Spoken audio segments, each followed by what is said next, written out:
Everybody, it is 9 p.m. on the dot here in Estonia and other times elsewhere, apparently. I thought the world revolved around Estonia. Silly me. This is called an AMA. I'm Kevin Murcko, the CEO here at Coinmetro, and you're going to ask me questions and I'm going to answer them. That's pretty much how this works. If you've never seen it like a show like this before, ask me anything. Normally I'll answer. I've been stumped once, maybe twice. I don't know. So just so everybody knows, I was trying to set up this new camera this evening. Took an hour out of my day to try and set up this camera. And I feel like a boomer because I just haven't been able to set it up. So I've been downloaded firmwares and connecting USB cables. And here we are with my normal webcam. So I've been trying to adjust lighting to make it somewhat okay. Don't have a halo this month, so I guess that might be good or bad. I don't know, but no halo. So I think the lighting's okay. So here we go. I do have a cheat sheet today. Those who know about the cheat sheet, all the cool things happening at Coinmetro, I got in a Google Doc. So I'm going to read those off at some point, probably within the first few questions. I'm sure one of those questions is probably going to hit home on one of these topics. So I'm going to jump right into the first question and we'll see how we go. Normally, though, before I do that, I shouldn't forget, I usually do a quick audio check. So if you're listening, if you're on one of these amazing platforms, YouTube, X, etc., just say, I can hear you. Audio's good. Audio sucks. Too much echo.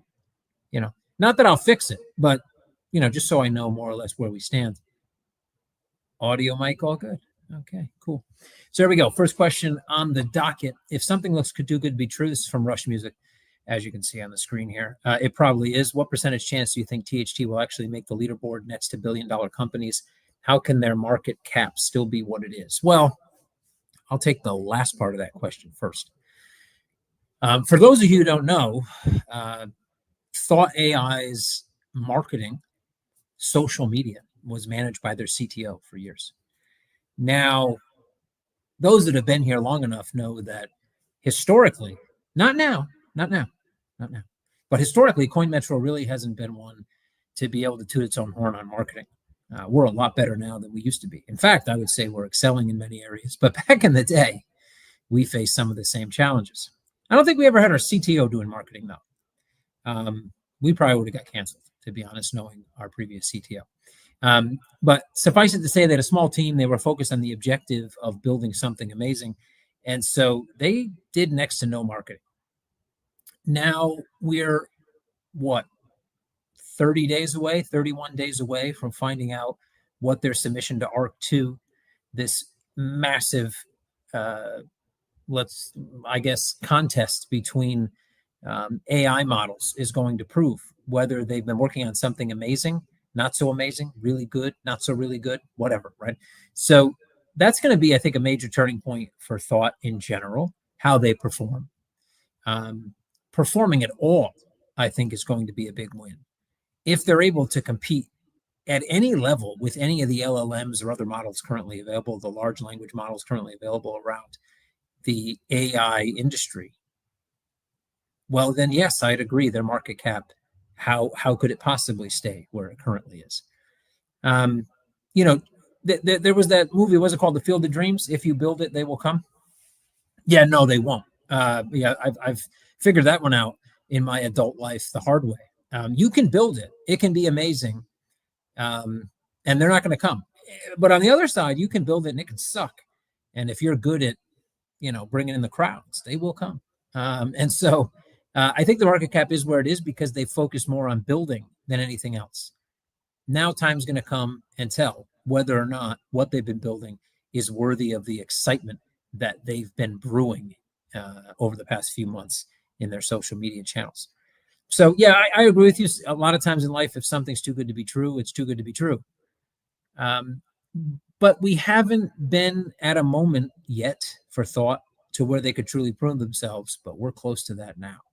So we're going to see relatively shortly whether that's true or not. Hi, Kevin. Why do you think, I think that's think, right, Darko, not thing, Flux is so behind in this bull run? Well, It's a good question. I think there's a combination of things. So remember that last bull run? Oh, last bull run. Let's reminisce for a little bit.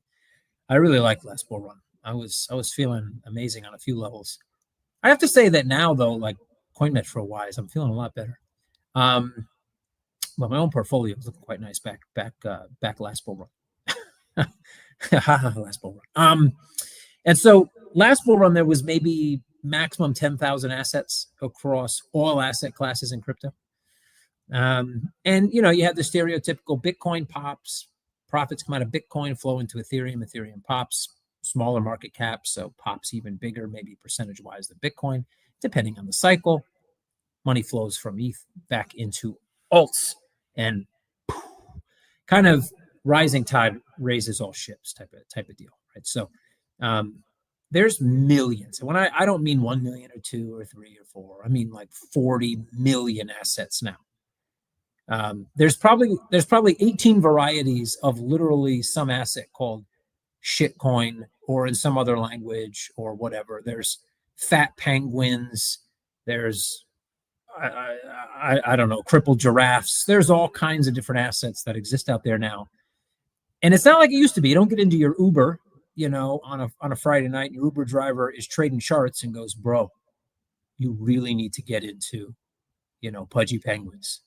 My brother just bought a house. You don't get that. You know why?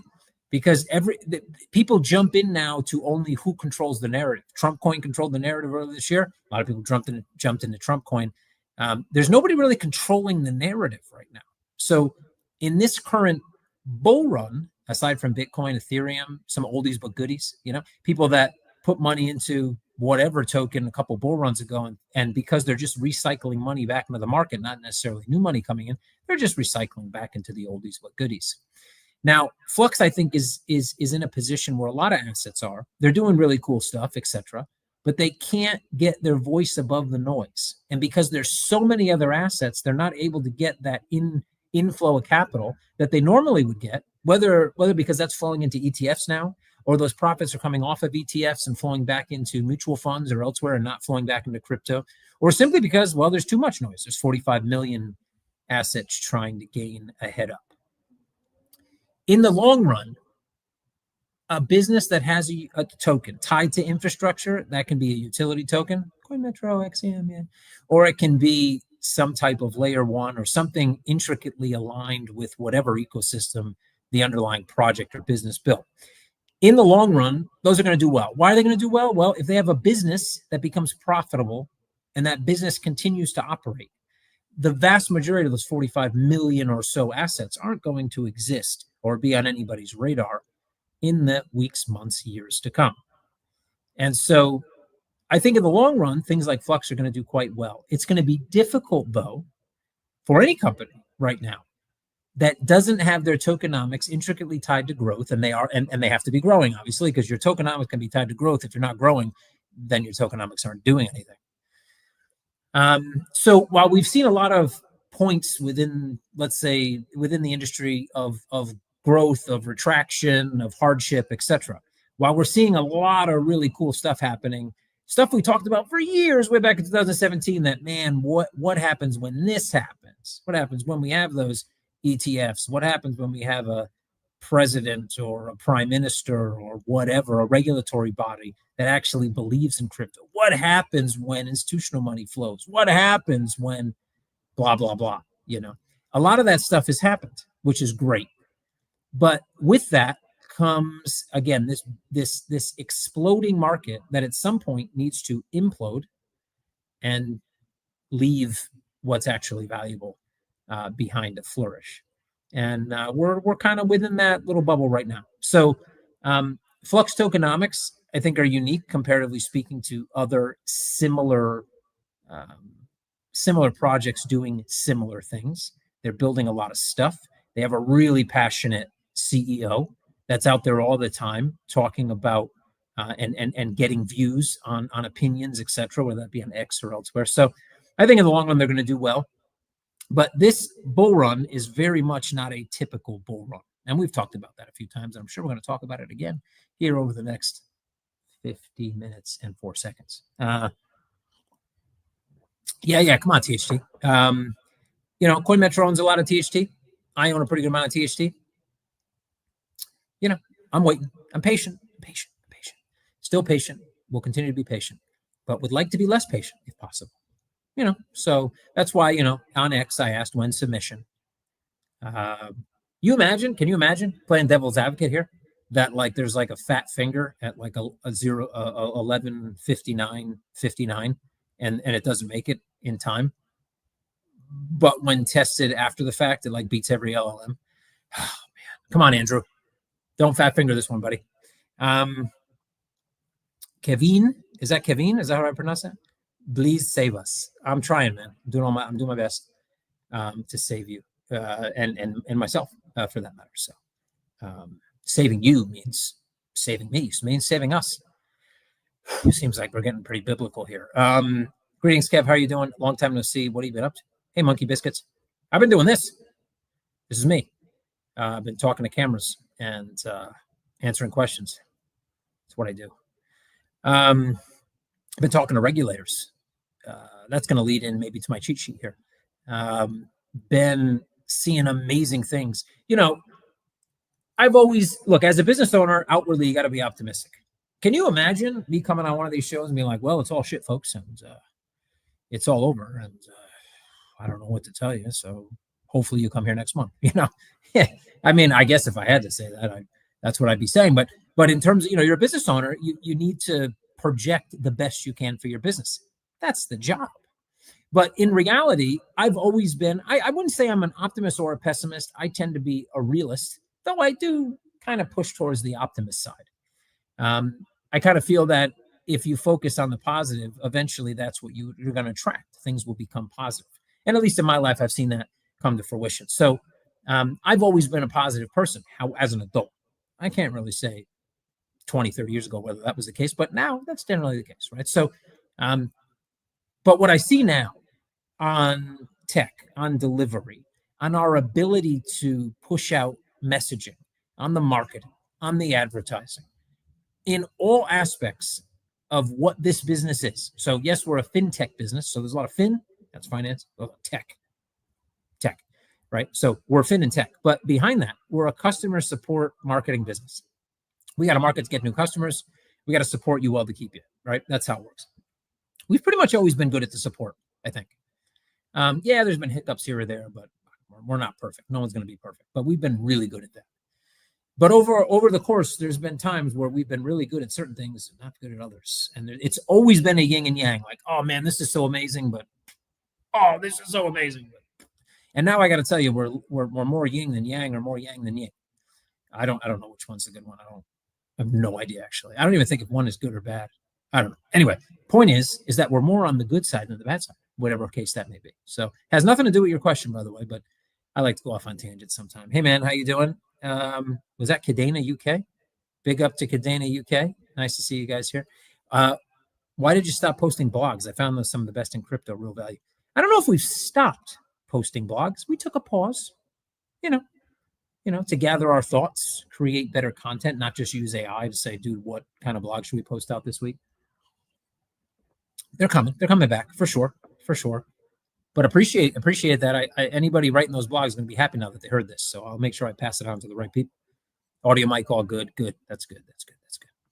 Monkey business sounds good. Okay. Hey Kev, when Lambo, when Moon, et cetera, et cetera. So I guess it depends really on what you're sitting on right now. If you're sitting on Bitcoin, you might have a Lambo plated in gold with platinum, I don't know, brake pads, and you're cruising through London and heading to the Mayfair Club. I don't know, right? That could already be the case. If you're sitting in alts, depending on the alts, maybe last week was really great. This week isn't. I don't know. The point is, I think I already mentioned this. The cycle's changed, and we're getting very close to all the stuff we've ever talked about. When I say we, I mean me. I mean things we talked about in Telegram. I think things that I've said publicly and privately, and to some of you on Telegram as well in private chats. A lot of the boxes are checked. We're missing a few of those boxes. And what's happened with the explosion of good news? Well, the explosion of outwardly positive news. So an administration in the US that just loves crypto, launching their own meme coins, talking about federal regulation, doing everything they possibly can to try and flood money, not only into this market, but every tradable market. All those things are amazing. But what it's done is it's opened the floodgates for people to go on things like Pump Fun and launch, the bald token coming soon, by the way. And, us bald guys, it's expensive to be bald. You got to wax the head. You got to try out different waxes. Yeah, if you have dermatitis like I do, you really got to get in depth. Got to do a lot of scientific formulas. It costs money. It takes time, So in order to do that, you need the bald coin because that supports all us bald guys, and it stops us from going to Turkey and getting our head smashed with a hammer and looking like complete idiots coming back through airport security. So please support the bald token. Anyway, the point is there's too much. Again, there's too much noise. There's too much nonsense happening in the market. That nonsense is happening on the back of really good changes in our industry, regulatorily speaking and otherwise. But just like we've had to swim up a river of shit for other reasons, we're kind of in another river of shit right now, right? I do think there's no more 4-year cycles. I do think we're going to see an absolute golden age of crypto. But in order to shine as a great utility token, with great tokenomics, et cetera, like XCM and like other assets that exist, somebody mentioned Flux, Cadena, Layer 1s, et cetera, we need to kind of keep on trucking while others fall to the wayside. And I actually expect that to happen relatively quickly, especially as more and more capital starts to flow into crypto and kind of we have this balloon moment. And before that balloon bursts, when a lot of these assets that are meaningless tend to fall to the wayside. And even we may see, say, after midterms in the U.S., if the Republicans don't necessarily, this is all off of one Lambo, by the way. But when the midterms happen, if we do see Republicans lose the House or the Senate, we may see a very quick kind of hedging, or not hedging, but a pruning of the market as well. So when Lambo, it could be now, it could be later, depends on what you're holding, I guess is my short answer. Wannabe, what are CM's unique selling points? Well, I don't think those have ever changed. I think they've relatively been the same since the get-go. And they may sound benign or simplistic, right? But more and more, especially now that it's wild, wild west once again, but I guess it's kind of like it was the wild, wild west, but everybody was kind of worried that someday, the law might put you on a wanted poster, right? But still, they did whatever they wanted, right? That was back in the day. Let's call that the pre-Binance. Well, maybe not pre, but let's call that the Binance era. How about we call it the Binance era? That's nice. BE, Binance era. Yeah. And then all of a sudden we got really oversaturated with laws and what you can't do, right? And we had this kind of, I don't know, dark ages where you couldn't do a damn thing. And because of that, a lot of good projects died, faded off. We had them with the bankruptcies, led to all kinds of things. And now we're kind of in a renaissance. But since everybody's drunk and joyous and joyful, there's a lot of nonsense happening as well, right? So I look at places like Kraken, which that's the only other exchange account I actually operate as a Kraken account. And I've always thought, especially under Jesse Powell, that Kraken was similar to Coinmetro in our narrative, what we were trying to do, and how we approach the market. To a certain extent, I would even say that Coinbase, another bald survivor at Coinbase. So, even Coinbase to a certain extent was following, at least it seemed like a certain narrative. And then they started listing like Cumrocket and Shitcoin. I mean, it just, listing anything and everything. Oh, there's a Melania coin. Screw it. Let's list it immediately. Why? Well, it's definitely not so our clients can make money because we know that, 99% are going to lose on it, but let's list it anyway.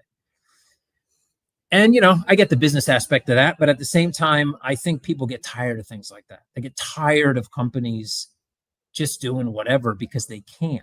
They had this narrative before that they wouldn't, but it's because they couldn't, or they thought they couldn't. As soon as they knew they could, they did, and they didn't care. And that's not us. We still try to give the best experience. We still try to help you actually make money. We still try to do some of the work for you. We don't want to confuse you. We don't want to, we were testing out let's see. I got to check because it's supposed to be released, but I'm not sure if it was or not yet. Let's see if I have an update here. Then I'm going to get into my cheat sheet. So if everybody's waiting on the cheat sheet, that's coming.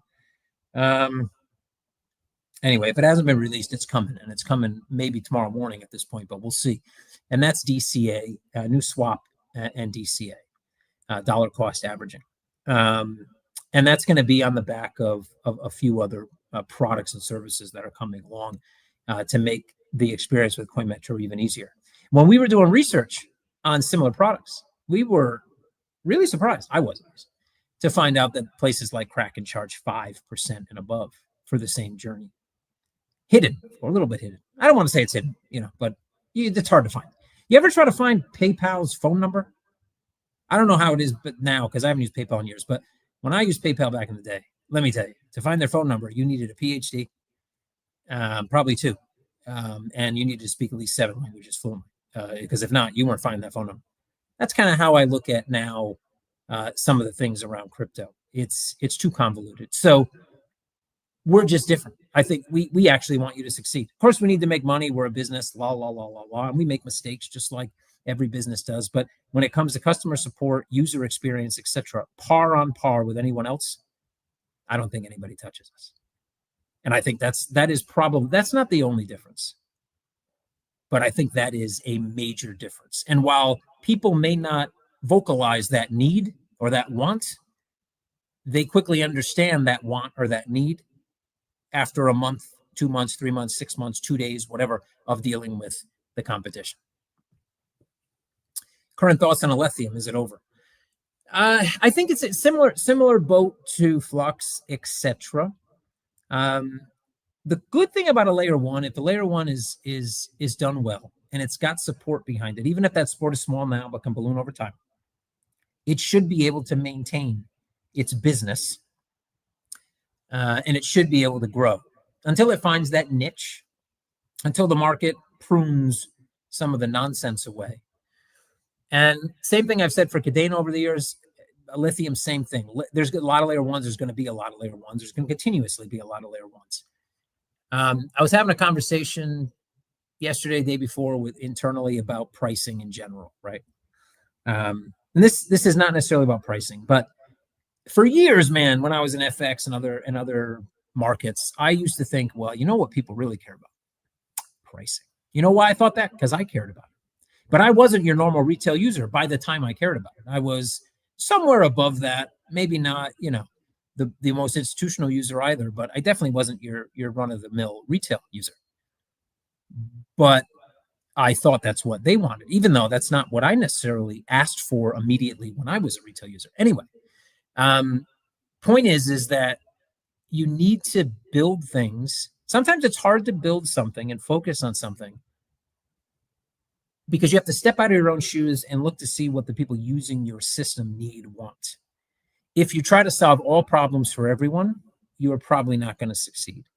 If you try to solve a problem for a lot of people, that's the sweet spot. But even solving a problem for a relatively small amount of people, but that are really pissed off about that problem.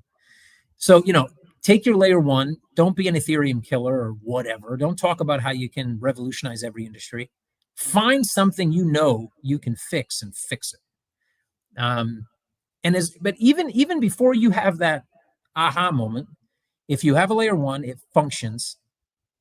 And when I talk about price, what I was trying to make I was trying to kind of connect that to was scalability, speed. We do 7 bajillion transactions a second. We do 800 bajillion. The average consumer that's going to use your chain for anything doesn't care, right? At all. The fact you can do more than 7 is probably good enough.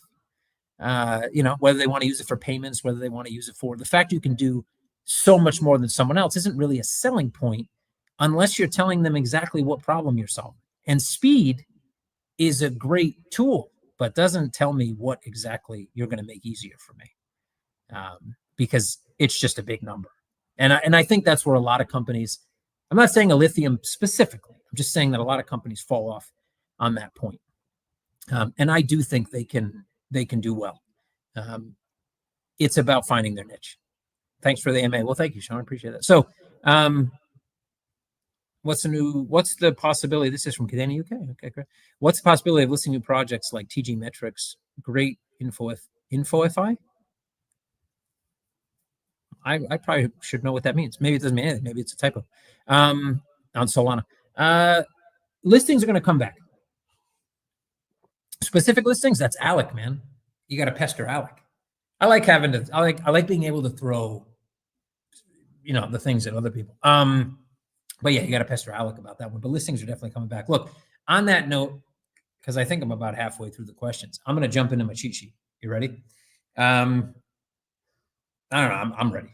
I guess that's what matters here, right? Because if I'm not ready, then I don't know. But I'm ready. So here we go. Just so you know, I'm just going to zoom in here. It's literally called the AMA cheat sheet. See that? So I don't know if I made that up or I read it and then said it. I don't know. Anyway, AMA cheat sheet. Here we go. So as you already know, I already mentioned it. I still don't know if it's released or not because I haven't been able to figure it out in Slack and our internal messages. But Auto Invest, Buy Crypto Flow, and Swap Revamp was supposed to go live actually yesterday. We found a few things that needed to be fixed. They were fixed. They found one thing right before launch today, which was going to happen about 3.5 hours ago. And I believe they fixed it, but they were waiting for deployment. That's what I knew when we were about to go live. Not sure it's been deployed yet, but if it hasn't, it's coming out tomorrow. This brings our ability to have things like DCA, Auto Invest, which is going to lead to bundles. Funny enough, I don't know which one of you, I'm just going to say it, which one of you assholes is communicating with Kraken, because this has to be the third, fourth, or fifth time that we've mentioned something. Sometimes internally too. So I don't know. Maybe one of you guys really sneaky. But internally, but also externally on Telegram. And then Kraken just steals it. I mean, and when I say steal it, I don't mean like it's a similar product, somewhat the same. Nah, dude. Verbatim, stolen. Bundles. I don't know if you're a Kraken account holder, you'll notice you got an email about some bundles. So yeah, I think Kraken owes us some money. I'm gonna have to reach out to Jesse. We'll see. Maybe that check's in the mail. I don't know. Anyway, so this is going to lead to bundles and a whole lot, subscription plans, a lot of things. This was kind of the step 1 and 2, and maybe 3. We got 3 steps in one go here, guys. You got to understand that for Coinmetro, that's a big deal. But all coming on the back of this. Regulation is on the second part of my cheat sheet. So I was in Malta, is where I was with a couple of the guys for a couple of days, meeting with the MFSA. That's the Malta Finance Services Authority, Financial Services Authority, Maltese. Is it Maltese? I think it's Malta Financial Services Authority, something like that. Anyway, the MFSA about potentially applying for our MiCA license in Malta. And while we're still kind of on the hunt, we're in the supermarket, so to speak, hunting around to see what the best option is for us. Malta seems to be pretty high on the radar.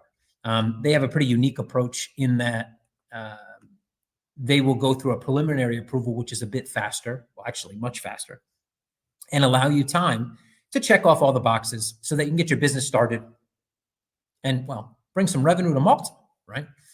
And I like that. I think that's the right way to go. And there's not many, if not any other jurisdiction in the EU that does that. So speaking with MFSA, MiCA is now first and foremost on our kind of pipeline in terms of the business.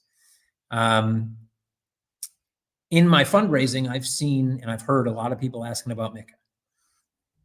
I would say that the license alone, just the license, is worth hundreds of millions of euros. And it will make it extremely easier to be able to fundraise, extremely easier to be able to bring in the investors that we've been trying to bring in, that we want to bring in. It will also increase our revenues substantially as we're able to fine tune and offer under a now, let's say at that point, tech debt free. Well, maybe not free, but all that old tech debt pretty much gone. It's going to be a completely new company. And so all eyes on MiCA right now. Not saying we've chosen Malta, but it does seem like it's in the running right now. and probably high up on the list. So that's something that we're dealing with. We're also dealing with, we got our S21 out of the UK, so we can, this is a while ago, so be able to solicit UK clients. But that UK license is also kind of in our purview, as well as our VARA license. That VARA license and our MiCA license will probably happen right around the same time. VARA is strategic in the sense that we do have some investors out there that have been waiting for it, which also means some capital flow into Coinmetro. But it also gives us the ability to use our MiCA license to service overall broader EU, and use that VARA license to service certain parts of the world that are, let's say, kosher, whitelisted, but may or may not be easily serviced by an EU company. And that simply could be because of local on and off ramps. It can be difficult sometimes to get on and off ramps in certain currencies under a brand in a different jurisdiction. And so this allows us to expand that way as well. UK, obviously, with the FSA, their FCA for their license for the UK specifically. So regulation is definitely now, has once again come to the top of the ladder. And aside from fundraising and audits, which, you know, if there's one thing when I was a kid, I didn't know what I wanted to be when I was a kid, I think, for the most part. I thought I was going to be a lawyer or something, to be honest. I like to argue. And I probably saw like a movie, which I thought was amazing, because some guy got to argue to some other guy and then won the argument, and it was cool, and everybody was happy. And then they went out for drinks afterward, and everybody was, I don't know. But I thought I was going to be a lawyer. But I never thought I'd be an accountant. And now I know why. So audits suck is kind of, I guess, what I'm trying to say. If you've never been through one, don't go through one, because I don't know what the upside is. Okay, web platforms, next on my cheat sheet, web platform 3.0. So we've been focusing a lot of time to make sure that our mobile app is the retail focus. We went from having like 3% of our client base use mobile, probably because ours wasn't that great, to having like 99% use mobile. And that's because most of our clients are retail clients. Makes sense. But we do have a subset of clients that aren't retail. And the web app has still been very much retail. So there's a complete revamp going on. We're 25% of the way there. Plan to launch in December of a completely remodeled web app, which will be much more for, let's say, professional retail and institutional. People that have black boxes, people that have APIs, et cetera, that can simply go on and easily manage their accounts and or have different access to different products over time, et cetera. All that's the first version of that's coming out in December. Lots of work's been going into that. And we've been using a lot of kind of cool tools to add some spice into that platform. I think some really cool once it launches. So I'm excited about it. More languages coming. So we got German and Dutch. What else we got? Another language coming tomorrow. So cool. I'd like to speak more languages. Maybe not German or Dutch, but I'm sure there's others on the list coming. So referral program. So we had people that had issues with new referrals. We fixed that. So if you continue to have an issue, reach out to support. You know, they're amazing. They'll help you out. If you've lost some rewards because of any, intermittent issues, also reach out to us. We'll take a look. Our goal is to make sure you're made whole, as always. And the last batch of delayed referral rewards was paid. So sell pressure, bye-bye. So all good. All up and to the right from here on XCM. Migrations and delistings, so LTO to equity, EQTY. So we're going to support this end-to-end. Staking plans will be closed for LTO, auto converted to equity. Comms coming next week. Matic to I guess, Paul, was that Polygon? No. Yeah, I guess so. What else? Anyway, you think it would have been reversed, been like Polygon to Matic, because anyway, they're kind of going back to basics. So that's going to delist on the 9th of October. We're going to migrate funds to POL or Paul automatically. Comms are coming this Friday. Tech's already ready. Cool. SUI incoming. That's one of the newest listings coming soon. Koval, the hustle. We not staked, or vaulted, whatever we had to do with Koval. So I think it's Q1. They plan on converting, sending over the hustle. When they do, we'll have it. We just made the deadline. So. Liquidity, that's coming back on the front burner as well next week. Tighter spreads, cleaner trading, all that good stuff for all you guys on assets that we've been working on that we had to kind of detour on some other stuff, going back on liquidity. And what's coming next? So by the time you see me again, I'll be a little bit balder. I don't know if that's possible. Better looking, obviously. And And we'll have crypto bundles to talk about. That's going to be cool. Internal transfers. A lot of people have been waiting a long time on this one. That also leads down the road of a lot of, call it like PayPal-esque merchant services, all kinds of things. That's step one, but it's a big step one. And Mars V2. So I've been waiting on this one since Mars V1. It's been a while. No guarantee it ships this year. I have to say that, contractually speaking. But we're going to do everything we can to ship it this year. I guess we'll put it that way. Yeah, that's my cheat sheet. So let's get back into questions. Unless coin and fart coin are literally the craziest things. Useless coin. And fart coin are literally craziest. Yeah. I've seen crazier. But yeah, there's a lot of amazingness there. I mean, if you think about fart coin, for example, it literally is shit. Oh, I guess it's not even shit. It's like the wind going across shit. So it's not even shit, which makes it less than shit. But when you really think about what that means, there's always been this talk about how crypto was so volatile and blah, blah, blah. And then you had meme stocks. So literally just a guy on Reddit, like, bro, buy this. And somehow it, went up 50 times its market cap. Yeah. A legitimate company, well, define legitimate, but a real company listed on a real exchange somewhere in the world was able to quadruple or whatever the market cap. I don't remember the numbers, but it was big. It was more than quadruple for sure. And what that shows you is that typical markets haven't been affected like crypto because your typical traders weren't, degens and dudes in their mom's basement.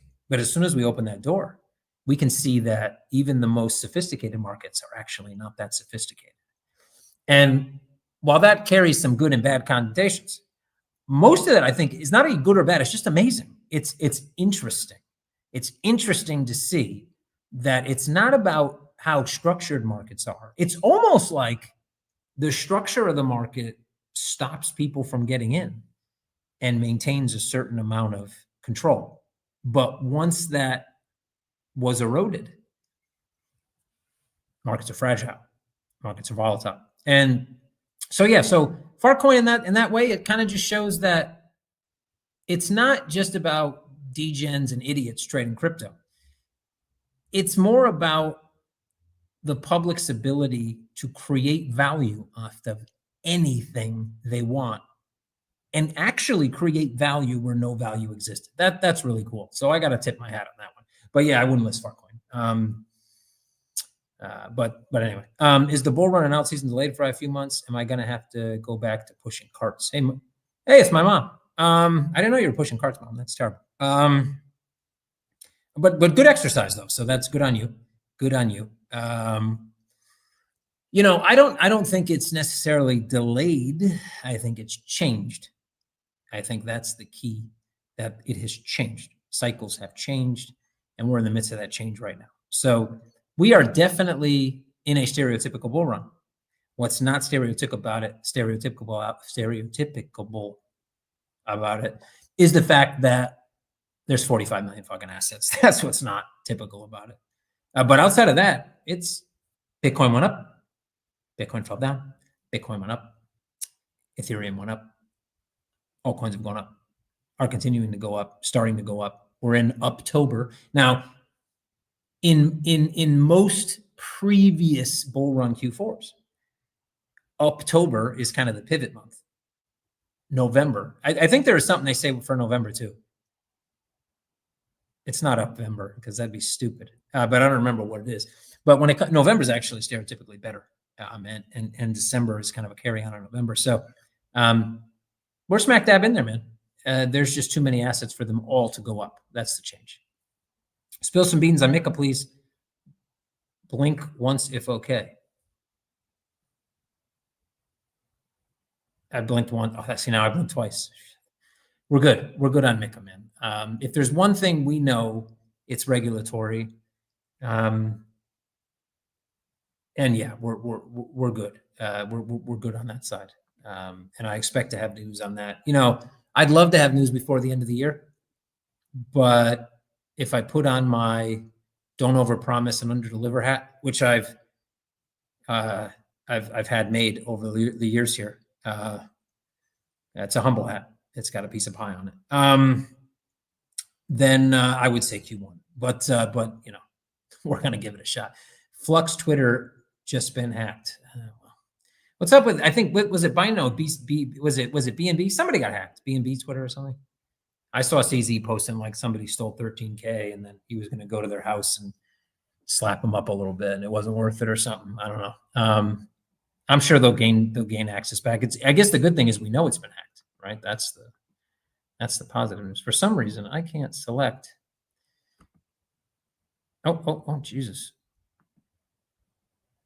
Oh, hold on, Tom. I'm getting back to you. Hey, nice to see you, by the way, Tom. Will CM offer XRP staking using Flare? Good question. As I said in the past, I want to see passive income on every asset. I heard internally that we may have an alternative XRP staking program coming up here soon. I hate to use the word soon, but I just did, and I'm going to double down on it. So soon. Similar to the Bitcoin staking plan we offered. I'd like to see passive income on every asset. I think that's how I'll leave it. I think that's a good way to leave that question. Kevin, we worked together a few years ago. Yep, remember you, Tom. Thanks for the help back then. With the UKFC issuing out recent guidance on applications and with more firms being registered, does Coinmetro have plans to move into the UK market as you plan? We do. So we're S21 compliant. As you're sitting here, hopefully still watching. And we definitely plan on acquiring our license. So you may be getting an email from us sooner rather than later. Hey, Kevin, can you tell us about the growth of Coinmetro? Sure, Chris. We've definitely grown. You can look at our volume statistics and see that there's growth there relatively easily. And while there is still some volatility, maybe on a day-to-day, week-to-week, month-to-month basis, we are generally close to break even in terms of what we do on revenues. And a lot of that ties back to volume. Not all of it, but a lot of it. We still haven't brought in the significant amount of resource that we need to be able to really push marketing. But as you can see, I'm sure, I should say advertising. As you can see, we've been pushing more and more marketing. We've been getting more optimized. We've been working on making sure our cost of acquisition, et cetera, is as tight as it possibly can be. It's one of the great things about our current pitch deck is our cost of acquisition and lifetime value. It's a really good multiplier. It's by far and large, I think, one of our biggest accomplishments. Even with all the hardships we've seen in the past and different missteps we've had, we've been able to still maintain that line and be able to show that providing great service, providing a great experience, even when the service is lacking, and it's lacking less and less now than it's ever has, but even when the service is sometimes lacking, makes people stick around and you maintain your client base and you're able to generate revenue. And I think that's probably one of the biggest shining kind of spots on our overall pitch. When QRL, when Cadena memes? I don't know. That's an Alec question. I think that's another Alec question. You got to ask Alec that one. I'd love to hear his response. Maybe he should do an AMA at some point. Alec? Hey, Kevin, what's the current status of the block trade merge? Wow, I thought this was going to come in like second question. And it didn't. It's like second to last question. Now there's a few more. So what can I say about block trade? So I originally reached out to block trade in November 2024. And I got the first message back sometime in January, which made sense, right? Because holidays and la. And I think we got on the first call end of January, early February, something like that. And at first it was slow going. And then come May, June, July, we were talking almost on a daily basis.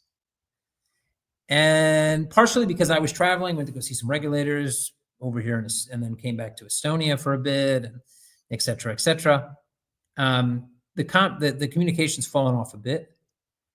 There was news from block trade, not necessarily that we received, but we saw publicly about them transferring their clients over to a new group. Something I didn't know, wasn't privy to. And so since then, I haven't had a conversation. So conversation and back and forth has died off a bit. Having said that, I'll say that I would still consider those talks active. They've also fueled some internal movement to where we are in the process of our own kind of restructuring. And we're in the process of reevaluating some things and opening up different options for us, which could potentially include things like other mergers, partial acquisitions, and or IPO, reverse IPO, etc. I don't think I said this publicly, but I'm going to say it now. I'm going to get it on paper or tape. I don't know. We talk a lot about the alt season, where I think alt season is happening right now and will continue to happen at least until midterms in the US, meaning November of next year. The alt season is in publicly traded entities, whether those be crypto related, distant or close related, whether those be quote unquote treasury companies, or whether those be platforms going public, Bullish, Gemini, BitGo, Kraken, etc. I think you're going to see a flurry of publicly traded companies that are going to create a big bubble on the NASDAQ in the US and potentially bleeding over into some other markets, maybe in the UK, maybe potentially in some European markets, in Germany, etc., but primarily in the US market in the lead up to potential federal regulation. I think you're going to see a massive amount of value created, and towards the end of that span, a massive amount of value deflated out of the market, and then some winners that stick around and do very well over the coming years and decades. And so I think you're going to see partially your altcoin market happen in stocks. Now, the odd thing or the cool thing, or I don't know what about that, is that we've talked about a lot of how money sits in ETFs. And if it's in an ETF and you profit from it, then it's not really going back into Fartcoin, right? Because I mean, unless Fartcoin goes public, which, you know, fuck's sake, that could happen, I guess. I don't even want to say it, because if it happened, I might jump out of the window, but it could, I guess, under the current market conditions that we have. But if there are publicly traded entities talking about crypto, treasury companies, these guys are talking about WorldCoin treasury, stock went up 5,000% in one day, biggest one day ever NASDAQ increase. You're going to see more and more of that.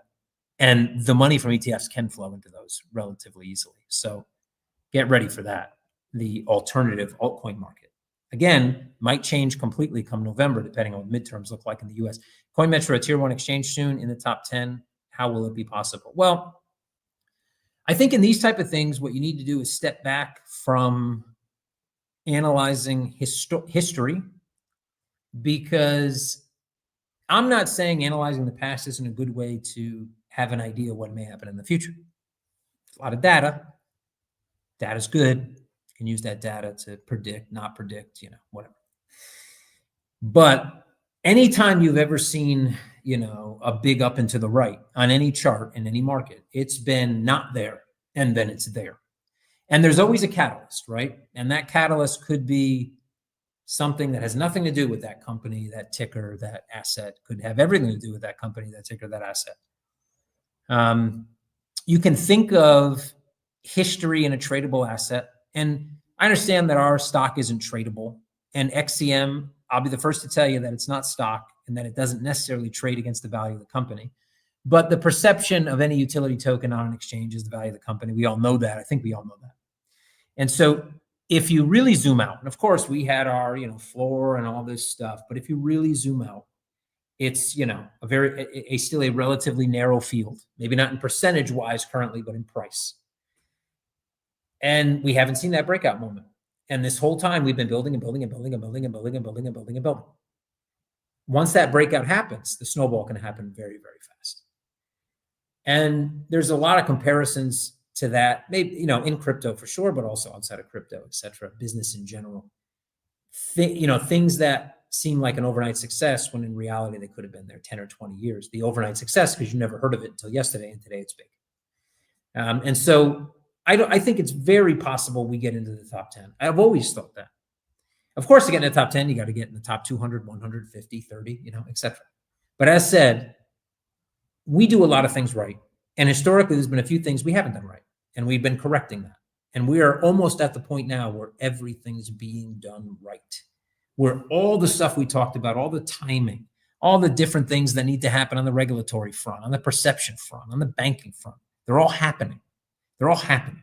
And even though we might be late to that game in terms of the pop, that, the pressure's been building up. That could mean the pop's even bigger. We have a lot of people that have supported us over time, that are ready and are still supporting us and are ready and willing to support us even more. Maybe they're waiting for something. And a lot of those things are coming to fruition. So I think it's difficult to imagine. It's the same thing if you're sitting in your living room, you're behind on your rent, your mortgage, whatever, and you watch some show and some guy's worth 100 billion. And you think, well, how is that even possible? But there was one day where that dude was sitting on the same goddamn couch thinking, how the fuck am I going to pay my rent? And fast forward whatever amount of time, and it could be a relatively small amount of time, he ain't thinking about that anymore. And that's just the way life works. It's just about, we are, I think, collectively constantly focused on the goal. There's a lot of noise. There's always issues. There's always this, there's always that. But the focus is there, and the focus doesn't bend. It doesn't sway. And that's it. I think that's the secret to life. Some people get luckier quicker. And I say luckier kind of within parentheses, not necessarily about luck, but some people achieve that quicker. Some people, whatever, their number in the queue is smaller. Maybe we picked a shitty number, but we're in the queue and we're moving forward. I heard another Great Depression is coming 2026, 2027. I think seems to be on thin ice. Well, there is this famous chart, right, where it's like every 6 years there's, I forget what the timing is, but you've probably seen it. It's probably what you're referencing. 2026, according to that chart, is supposed to be an up year. 2027, 2028 is supposed to be shit. And then I think 2029 and 2030 is supposed to be some massive, upside. Look, everything in life is cyclical. So from that standpoint, yeah, it's all cyclical. The older you get, the more you zoom out, the more you'll realize that things are cyclical. And then if you're really good at playing the game, you'll figure out that you can actually sometimes mold those cycles in one way, shape, or form. Other times you can't. So you gotta just know that shit's gonna happen. You gotta deal with it. I don't think we're gonna see a Great Depression. And the reason is that there's too many mechanisms by which to trick the people that we're not in a depression. And when I say that, there's no explanation there other than straight exactly what I said. Social media, the internet, et cetera, everybody creating their own kind of media bubble, everybody consuming things that kind of fall into their own understanding and kind of confirmation biases left, right, and center. I don't see a Great Depression coming. In fact, I think with AI, even if we do it wrong, AI probably leads to exactly the opposite. People being able to focus on things they like, figuring out ways to generate wealth, generate revenue without having to do things they don't like. That's going to be a transition. That's going to lead. It's not going to be easy, but I don't see a Great Depression happening before that. However, once that happens, and down the road, as the world becomes easier and more enjoyable, that could lead to a Great Depression. There's a saying, right? Soft men lead to hard times, hard men lead to soft times. I got to tell you that when I look around nowadays, there's a lot of soft people out there. Hard times are probably coming. I don't think we're going to see a Great Depression. I think from an economic standpoint, there's too many levers that can be pulled, which just means you're kicking the can sometimes, but they'll kick the can if they can. That's for sure. Hi, Kevin. Do you have a talk to Sam from Blockchain and what happened? I've had talks. We haven't talked in a few weeks. I will talk with him again potentially this weekend. I'll update you guys when I have any type of information. That's for sure. There we go. DCA officially right after AMA. Amazing. Thank you, Coinmetro. Appreciate you being here. Were you ever a retail trader? Yes, absolutely. I got into FX because I think I read an ebook. When I say ebook, I don't even think it was a PDF. I don't even know if we had PDFs yet. I think we had PDFs, but no one used them really. Anyway, I read an actual book in partially in electronic format, which was called Volume Spread Analysis by a guy named Tom Williams. And I had messed around with some demo accounts and stuff like that. Of course, made money on demo because everybody does, it's a trick. and then lost some money. And then read this Tom Williams book and thought, well, shit, this seems pretty logical. I was absolutely a retail trader. I lost a lot of money on retail. And losing money is hard because you feel like a failure. And that sometimes causes you to take bigger risks, you lose more money. Or sometimes it just causes you to stop. When, the old analogy, it's easy to hear, but sometimes it's really going to sink into your head. I'm not a baseball fan, but, you can be in the Hall of Fame hitting one ball at every three. And in almost any other profession, that makes you kind of horrendous, right? Like, can you imagine like being in almost any other profession and having a hit rate of 33%? Like outside of some professional sports where that actually sounds decent. It's like, how good are you at your job? Well, I'm right about a third of the time. What if you're like the guy who takes the wires out of bombs for the bomb squad? You're dead the first weekend, man. Like there's like, somebody puts a bomb at you go over there 33%. That doesn't sound too great. So, you don't need to be fantastic, but you need to be able to trust yourself. And that's really difficult, even though some people think that's kind of easier. They already do. When you trust yourself with money, especially after losing it, it's difficult. It takes a long time. But I absolutely was a retail trader, 100%, just like everybody else in the trenches before we called them the trenches. Call them the boiler room. It was in the boiler room, where it's where you sweat because you just lost your rent money.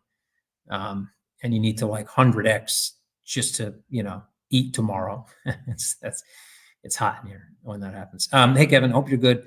What are your thoughts on alt season being delayed due to manufacturing ISM being under 50 for 35 months in a row? Since once it's over 42, alt season starts. Well, I have to say that I don't think that there's no correlation. What happens is there's still the majority of money, especially in altcoins, the 45 million of them, the retail money. Of course, there's pockets of VC money trying to screw the retail guys. I mean, I guess we all know that. You assume that, right? But having said that, no retail person knows what any of that means. Manufacturing numbers, no idea, right? But if they got Bloomberg on, in the background while they're trading, and someone's like, dude, ISM over 52, first time over 50 in 35 months, the economy must be doing okay. They're thinking, oh, economy good. So, they spend a bit more money than they normally would.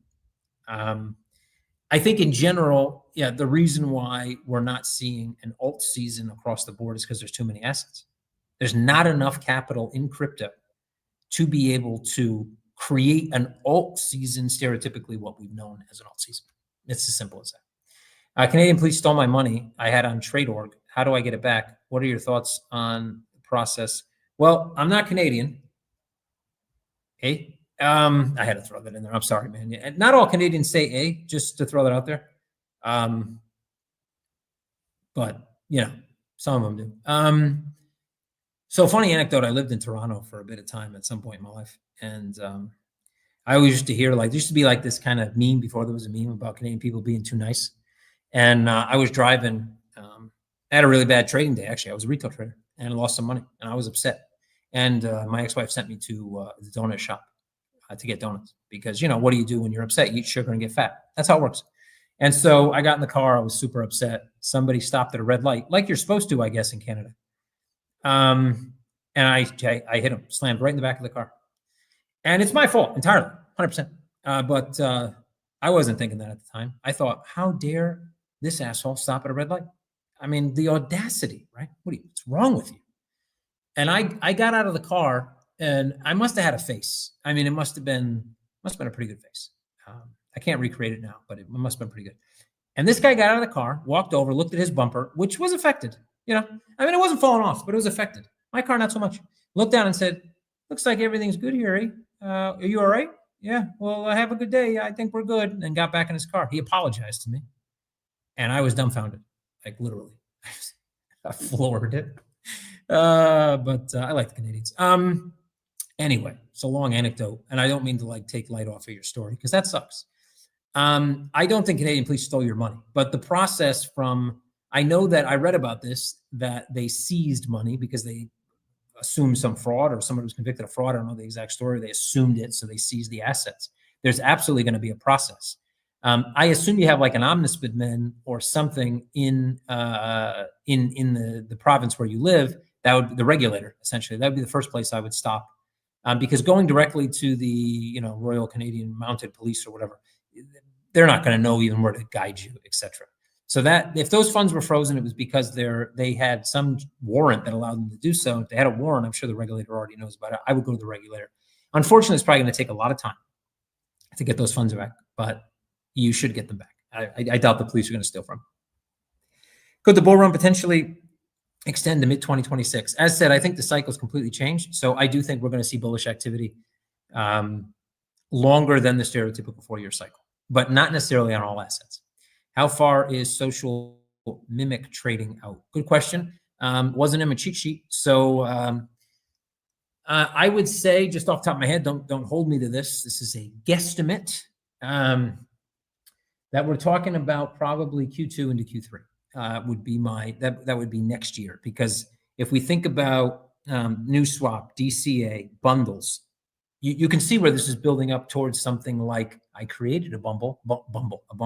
Create a bundle. Maybe we should call them bumbles. Fuck Kraken. I created a bundle and copy my bundle, right? So yeah. Anyway, we're leading in that direction, and so I think Q2 is probably a pretty safe bet.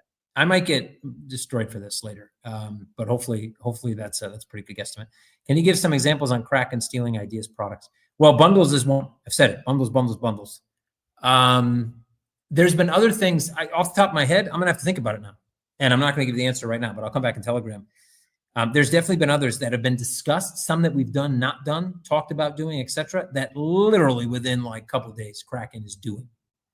So either we're like intricately connected and we hear them, we can feel them saying something and we talk about it. They've already done it. I don't know, but there's a connection, cosmic or otherwise. Today, close to 100,000 XCM was bought back based on decent value. And with Mars 2.0, I assume APR from staking will be discounted. What will CM spend XCM for moving forward? It's a good question. So obviously a good amount of that XCM is going to be burned still, right?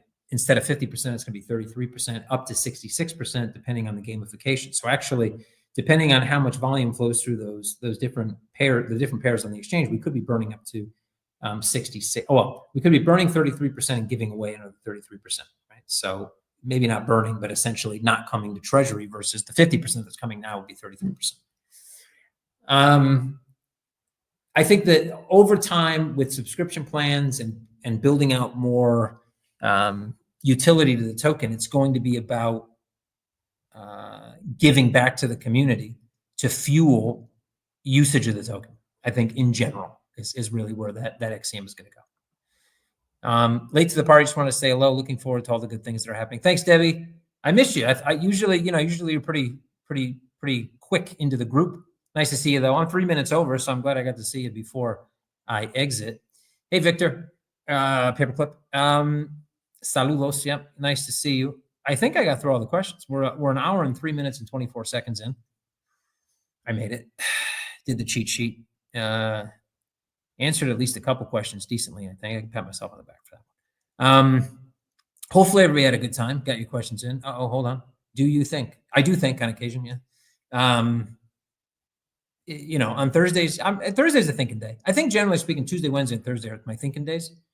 Monday and Friday, not so much. I do a lot of thinking on the weekends, though. So there's an additional part to this question. Great layer ones could replace Ethereum. Could, yes. The issue with that is, at least up till now, the vast majority of investment into building on a layer one is Ethereum. Whether it be banks, financial institutions, there's been, I would dare to guess, billions spent. And there's many more billions locked on chain. And so for banks, how long it took banks to like change technology when they went from tape backups to like digital backups, like decades. Not because there's better things, but this works. And if we make one small mistake, we could lose a lot of money. So they just don't do it. So I think it's definitely possible. In fact, it's probably probable the longer and longer, the more amount of time passes. In the short term, it's much less probable unless a layer one solves a problem so much better than any other solution currently on the market and markets themselves accordingly to whoever has that problem. And then we can see that happen much quicker. And yeah, I think, layer twos are band-aids. You know that. I know that. We all know that. We all know that, I think, instinctively. Layer twos are there because someone didn't make a good enough layer one. And eventually we will have a good enough layer one. But again, same scenario, right? If tomorrow it's like, oh, we got this layer one, and it totally solves the problem of collateralized custody for large banking institutions or whatever, removes custody or whatever, right? Whatever. And they solve it and it works, then you'll see a much quicker exodus. Of course, it'd be testing. It would still take time, but I mean, it'd be much faster than say, in just because there's a new solution. I mean, just because there's a new solution and it's kind of better is not a really great reason for big institutions to change. Yeah, most of the time, any solution that's been used for years and years and years is a bottleneck. But that's the opportunity. The funny thing is that by the time a new solution gets picked up, it probably becomes a bottleneck, but for other reasons, right? So, yeah. Runway update. Good question. So we're definitely burning less money now. That's for sure. We've also brought in about 2.7 million or so. By the way, if you've come in on our recent funding round, I'm going to have to apologize because I'm terrible at admin. I'll throw that out there for everybody listening. I'm good at a lot of things, I think. And I think others would say I'm good at some stuff and definitely really good at some certain things, but admin is not one of them. And so I've been tasked to make sure that our very loyal clients and customers and shareholders that have put more money in this round get their documents. And I've been really bad about it. And because I've been focusing on audits and other things, and I'm getting old and bald. Well, I've been bald for a while now, but getting older. So anyway, so my apologies for that. I will be getting back to you. You have my word. And I apologize for it taking longer than it should. Having said that, some of those commitments are actually monthly commitments. So we're seeing a certain amount of money come in every month. That plus what we're earning just about puts us at break even. So in reality, our runway is hard to calculate. It's much longer than it was because the burn rate is so much smaller. It does fluctuate month to month. But I don't really have a number for you, only to say that right now, runway isn't my first concern every morning, which it was for quite some time. My first concern is growing the business, more clients, more AUM, licensing, MiCA, and finding the right way forward for us to go from where we are to where we all know we can be. And that's the first thought in the morning, rather than fundraising. Though I'm still fundraising. Wink, wink, with both eyes. Thanks for answers. Nice to see you. Well, good luck with everything, Kevin. Thank you, Victor. I appreciate it. Thanks for the good questions, as always, and everybody else that asked a question as well. Is the market maker relationship with THT still ongoing? We have seen drops in volume in the exchange overall. So we paid the market maker for the last 3 months. Now it's on THT, so we're working that out now, but it's still currently active. There's ebb and flows. We've seen ebb and flows in volumes, that's for sure. I don't think it has so much to do with the market maker. It just has to do with the market in general. I think everybody, at least when it comes to THT specifically, eyes are on the prize when it comes to ARC2 and how they're going to perform. And due to that reason, there might be a bit of standoffishness, given that price has kind of hovered within the same range for the last couple months.